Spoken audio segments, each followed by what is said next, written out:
अंतिम पुरुषार्थ याद का है। इसलिए याद की स्टेज व अनुभव को भी बुद्धि में स्पष्ट समझना आवश्यक है।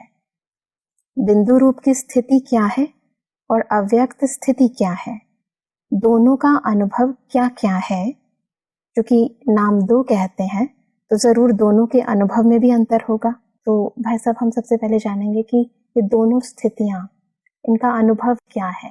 हम सब योग अभ्यास जब करते हैं जी तो 3 स्वरूपों का अनुभव विशेष करते हैं। जी एक तो है साकार में हम सब अपने ऊंचे सम्मान में, अपनी श्रेष्ठ स्मृतियों में रहते हैं। जी संगम युग पर जो हमें भाग्य मिला है, जो हमारी इतनी श्रेष्ठ जीवन बनाई है परमात्मा ने, उस नशे में, उस स्थिति में जब हम बैठते हैं तो एक जैसे साकारी याद कहलाती है।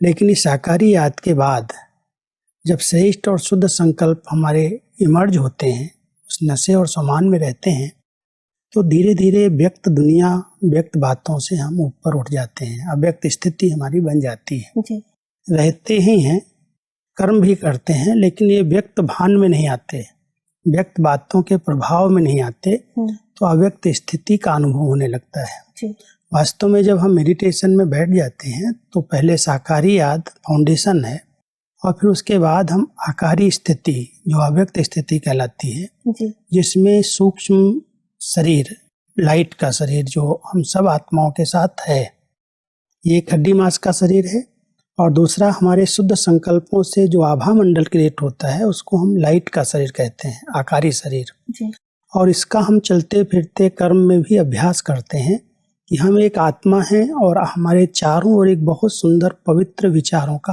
आभा मंडल है। तो वो एक लाइट का शरीर जैसे चलते फिरते अनुभव होने लगता है, जी उसको अव्यक्त स्थिति कहा जाता है। और उस अव्यक्त स्थिति का अभ्यास करते हैं तो कई बाह्य मुक्ता की बातों से हम ऊपर उठ जाते हैं।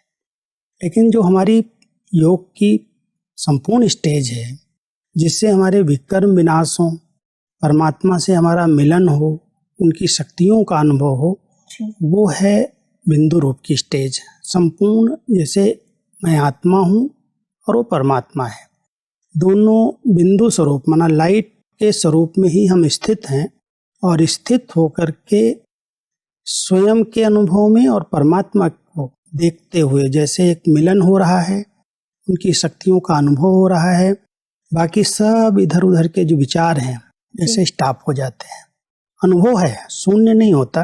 जी कोई हम मेडिटेशन में संकल्पों को शून्य करने का अभ्यास नहीं करते, जी लेकिन संकल्प जो हमारे काम के नहीं है, जो बहाव है, इधर उधर के संकल्प चले, उनको रोकते हैं और अच्छे शुद्ध संकल्पों के आधार से परमात्मा की याद में बैठते हैं, और जैसे लगन लगते ही मग्न स्थिति बन जाती है। जी तो उसमें संकल्पों की हलचल नहीं है, लेकिन अनुभव के संकल्प हैं। जैसे बहुत शांति का गहरा अनुभव हो रहा है, प्रेम का अनुभव हो रहा है, सुख का अनुभव हो रहा है, और कोई संकल्पों की हलचल नहीं है।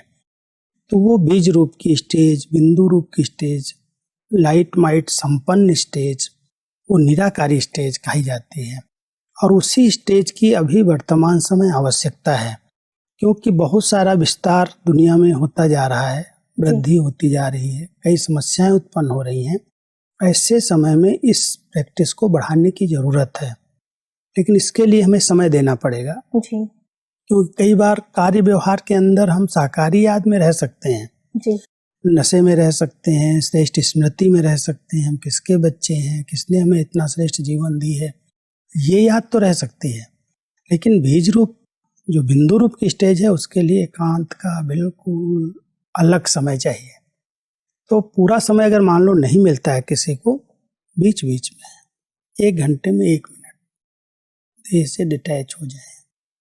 शरीर अलग है, मैं आत्मा अलग हूँ। और जब ऐसा अनुभव हम करते हैं तो सहज ही वो निराकारी स्टेज, बिंदु स्टेज बन जाती है।